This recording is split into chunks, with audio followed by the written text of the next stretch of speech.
Welcome to the Philly Drill Podcast, your home for everything Philadelphia Eagles. I'm your host, Elijah, aka EQ, and whether you're watching from the city of brotherly love or halfway around the world, I'm glad you're here.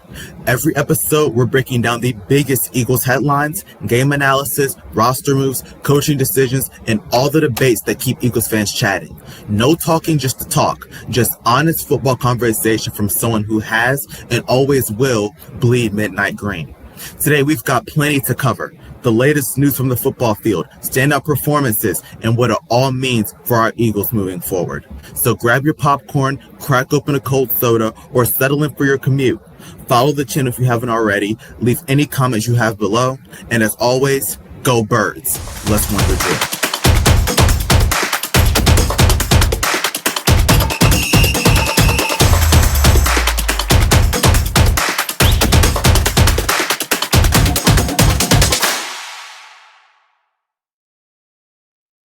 We're going to start this up with the unfortunate news that the Eagles did lose their first preseason game to the Ravens 24-7. And there was a lot that I did not like about this game.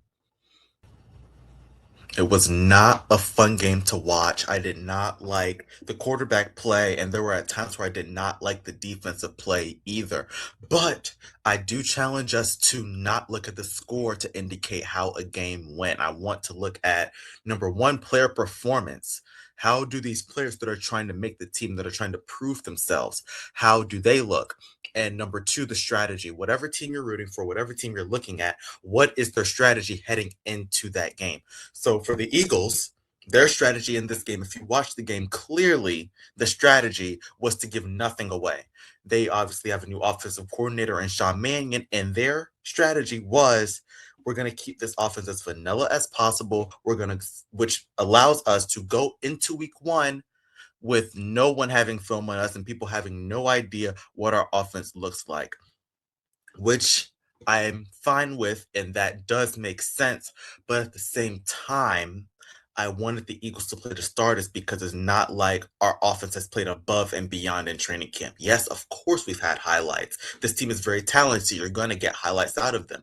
But this offense has not been playing extremely well. So I wanted us to play our starters during this game. And this also showed me that we are not playing our starters at all this preseason. I want the starters to be healthy at the same time, which is why I see both sides of the argument of whether you play the starters in preseason or not. The Eagles are going to go into week one fully healthy, most likely, besides Jonathan Grenard, who is still hurt and he is now questionable for week one. I thought he was going to be ready for sure, but we don't even know that now. But it's fine because I trust our edge rushers that we have. But besides him, the Eagles are going to be healthy heading into week one, and that is a big advantage for us, and that allows us to evade the risk of injury during these preseason games. So now, the next game that we have is against the Patriots this Saturday, same time, 7 p.m. I want us to look at this game. What I'm going to be looking at is who's getting the most playing time. Whoever's getting the most playing time is who is lower on the depth chart. For example, Elijah Moore got less playing time than Darius Cooper. Darius Cooper played for a long time during that game against the Ravens, and that means that Darius Cooper is lower on the depth chart than Elijah Moore. Now, I don't know if I agree with that, but that's just how the Eagles see it. So to get a better idea of who is going to make the team, who's going to make the 53-man roster, you have to look at the playing times, who was going to play a lot, who's going to play a little. Like, also, last game, Jeremiah Trotter, he didn't play much, neither did Jahad Campbell, because they are locks. They are both going to make the team for sure. So going into this game on Saturday, we should be looking at that. I don't think the offense is going to change. I think it's going to look vanilla again, but this is the guy that leads this offense, is Sean Mannion. He's our new offensive coordinator. This offense is different than any that we have seen in the Nick Sirianni era. All these years that we've had him, the offense has been somewhat the same because it has been somewhat his scheme. This is a new scheme. We are under center. We are using motion. We're using quick passes, and we're throwing over the middle. And I think that helps our quarterback a lot. because a lot of people say he can't throw over the middle, which I just don't believe. I don't believe that. I don't believe it. This is going to make Jalen Hurts a better quarterback, and I think this offense is going to make it easier for him. Specifically, the motion part of the offense. The Eagles did not use motion.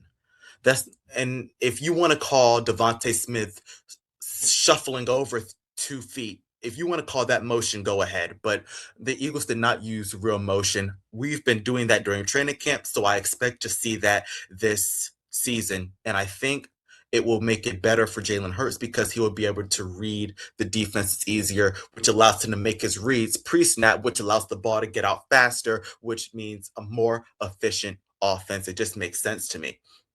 And the other part of this, it does not only help Jalen Hurts, but I think it also helps our running back, Saquon Barkley, who had an off year last year.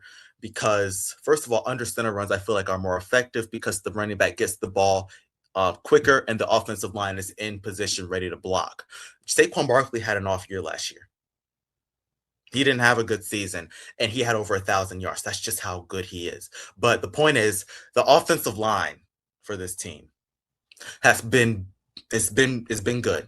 The 2 days of joint practice, the offensive line dominated the Patriots. They swept right through them. Saquon Barkley, Tank Bigsby, and Will Shipley, all three of them had great joint practices, and it starts with this offensive line here. If this offensive line can stay healthy, Saquon's going to have big numbers. I think it's just that simple. But I am worried about this offensive line. I said this before. I'm worried about this offensive line, specifically Lane Johnson, Landon Dickerson, and Cam Jurgens.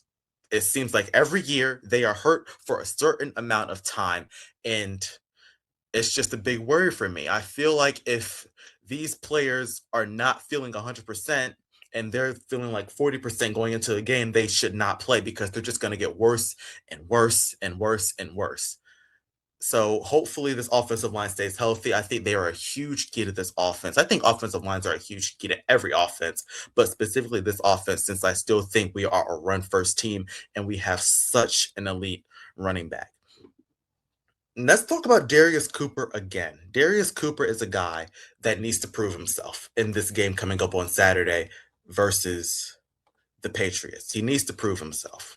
Do not get me wrong. I do not think Darius Cooper should have to prove himself to me. I think that he's done more than enough to make the team this year. But I do not think he needs to prove himself to me. I think he needs to prove himself to the coaches because, like I said, Darius Cooper got a lot of playing time last week, which means that he's not high on the depth chart.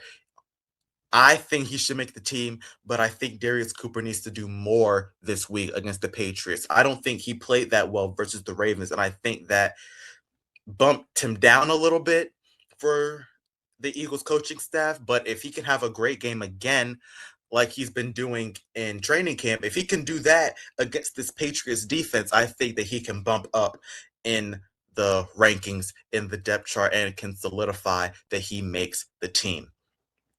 Now, the last thing, because this is the most concerning thing, who is our quarterback to? Who is going to be our second quarterback? Andy Dalton was the starting quarterback for the Eagles versus the Ravens, and he did not do good. He did not do good, and it might have been because of play calling, but I just saw some things I did not. I saw some bad throws, some overthrows. I don't know if it was him or Tanner, but it was a pass to Darius Cooper that he could have caught.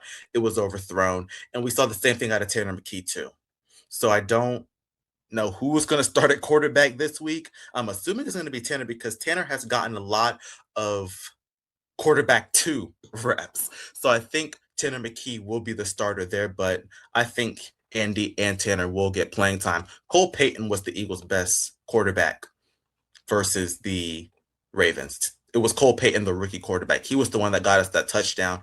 I don't think he's going to start, and I don't think he's going to be quarterback 2, but I do think he could be quarterback 3 if one of these two quarterbacks, these two other quarterbacks, cannot step up. So it's going to be interesting to see. But yeah, that's it for this episode. There's a lot more training camp news. It was a big week. We had Patriots versus Eagles joint practice, and now we have Patriots versus Eagles preseason week 2 this Saturday at 7. The next time you see me, I will be recapping the Eagles versus Patriot games, and we will see how the rest of the week goes.